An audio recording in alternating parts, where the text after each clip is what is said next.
Io-Lavoro, le symbole de l'emploi transfrontalier en Rhône-Alpes, Piémont et Val d'Aoste.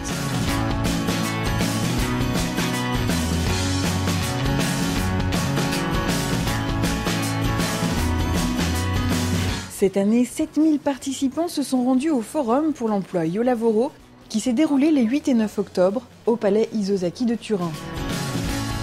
Au programme, des milliers d'offres d'embauche pour la saison d'hiver, en France et en Italie, mais aussi et surtout la présence des employeurs et des conseillers.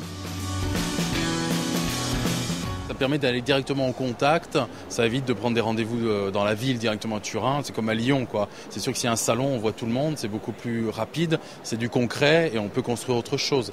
Il y a des partenaires qui sont venus nous voir en demandant voilà, on peut organiser autre chose, on les met en lien peut-être avec des structures qui sont déjà ici. Donc il y a une synergie qui se crée, c'est sûr que les résultats, on les a pas tout de suite. Donc on sème pour dans un projet de cadre de coopération. La coopération franco-italienne ou tout type de coopération, c'est très long à mettre en place.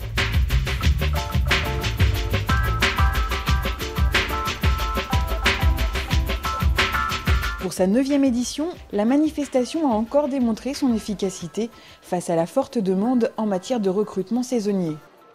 Les principales modifications cette année, c'est qu'il y a plus de monde déjà, et il y a aussi plus d'entreprises françaises, puisque cette année on en a pratiquement 7 qui sont présentes ou représentées, et que également sur l'organisation de Pôle emploi elle-même, on a amené l'ensemble des conseillers EURES des départements rhône-alpins.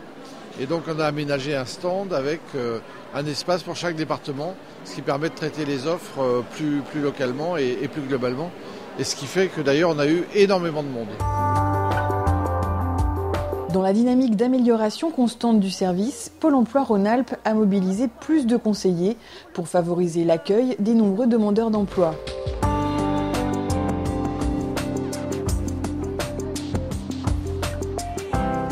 On sent qu'il y a une mécanique là qui commence à bien fonctionner. Et puis aussi le sentiment que j'ai, c'est que par rapport à l'édition précédente, les questions, les candidatures sont plus ciblées, plus réfléchies. Je crois qu'on est en train de vraiment professionnaliser notre action.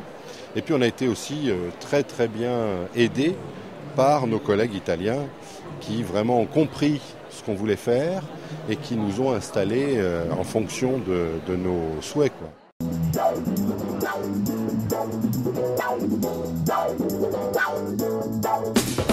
2010 marque un tournant dans la collaboration entre les services italiens et français, puisqu'elle a permis de concrétiser la venue des Italiens les 19 et 21 octobre au Forum de Morzine et d'Albertville.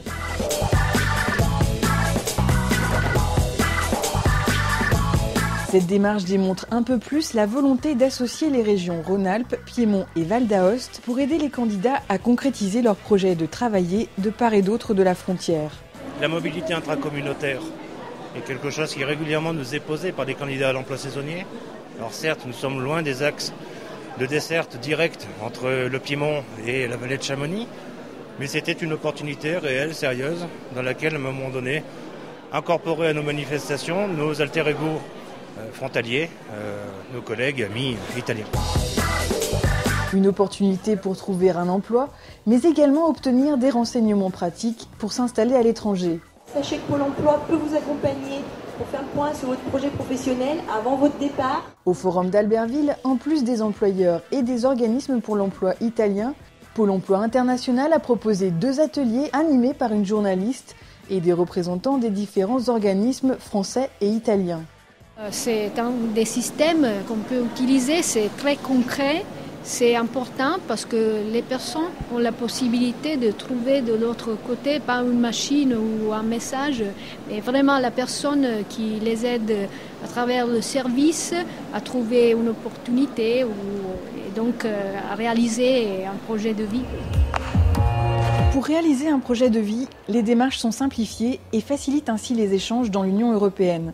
Et si les demandeurs d'emploi saisonniers sont de plus en plus enclins à franchir la frontière pour travailler, la principale difficulté reste de trouver une activité tout au long de l'année. Mais nous, du fait que nous sommes un groupe qui avons 13 hôtels, on n'a que 3 hôtels ouverts l'été. C'est-à-dire qu'on a vraiment une saisonnalité très forte que sur l'hiver. Et souvent, on ne sait pas proposer un emploi l'été à nos salariés, ce qui fait qu'on a quand même une déperdition importante.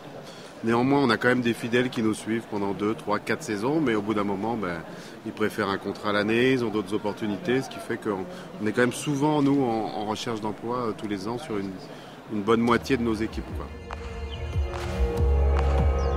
Du côté français, on passe d'un travail saisonnier qui était un travail de complément de salaire. C'est-à-dire c'était un deuxième travail qui venait en plus, par exemple, de tenir une ferme. Et on passe maintenant à une autre conception du travail saisonnier qui devient professionnel. Il y a de plus en plus de gens qui font ça à l'année, toute l'année. L'hiver en montagne, l'été à la mer. Et c'est pour ça que cette année, sur le forum, on voit des saisonniers de la région, bien sûr, mais qui viennent des 4 coins de la France, et même d'ailleurs qui viennent d'Angleterre ou d'Allemagne. Ce sont des gens qui font la saison d'hiver et d'été toute l'année. C'est donc leur métier principal.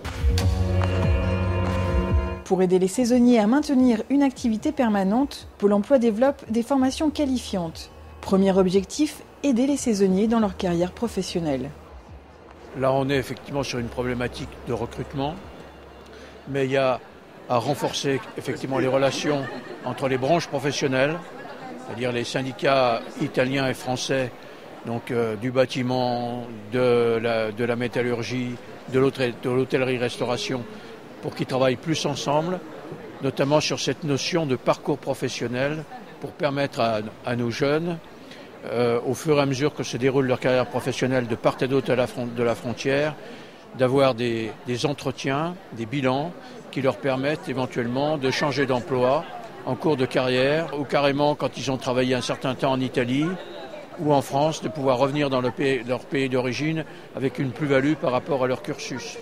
Donc c'est la loi qui a été voulue par l'Union économique européenne, que nous mettons en place en France depuis quelques mois et qui va nous obliger à travailler beaucoup plus, notamment sur cette notion d'itinéraire. Ça, c'est un travail énorme à fournir et qui va être, je dirais, le travail de mes successeurs, puisque pour moi, ma carrière professionnelle s'achève. Mais c'est un beau challenge qui devrait permettre à nos jeunes demain d'avoir des itinéraires beaucoup plus balisés et de ne pas se retrouver demandeurs d'emploi, soit en Italie, soit en France.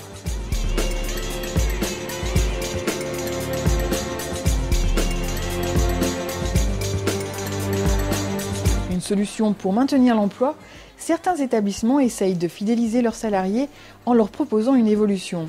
Les gens que l'on voit en hiver, on les suit après. C'est-à-dire que peut-être qu'on n'a pas rien à leur proposer pour l'hiver, mais on les suit, on enregistre, on les contacte, on a un relais permanent avec eux. Et quand ils terminent leur saison d'hiver, on les rappelle, on leur dit voilà, on est prêt, est-ce que vous voulez venir? On essaie surtout de leur proposer des évolutions. C'est-à-dire que nos animateurs, pour qu'ils deviennent responsables d'animation notamment, et après on essaie de les diriger vers d'autres boîtes pour qu'ils puissent devenir ou directeurs de camping ou de résidence. Les bons ont de vraies opportunités.